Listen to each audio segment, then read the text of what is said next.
আপনি ভাই যতই ভালো হন না কেন, কেউ না কেউ তো আপনাকে খারাপ বলবেই।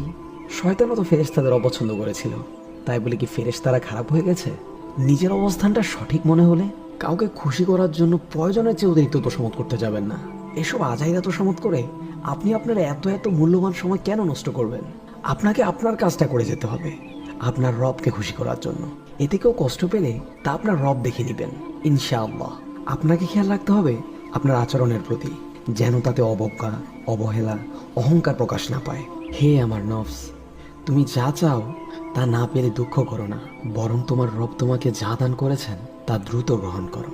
হে নফস, তুমি জেনে রাখো অনেক উপহারই এমন রয়েছে যার প্রাপ্তি বিলম্বে হওয়াটাই মঙ্গলকর।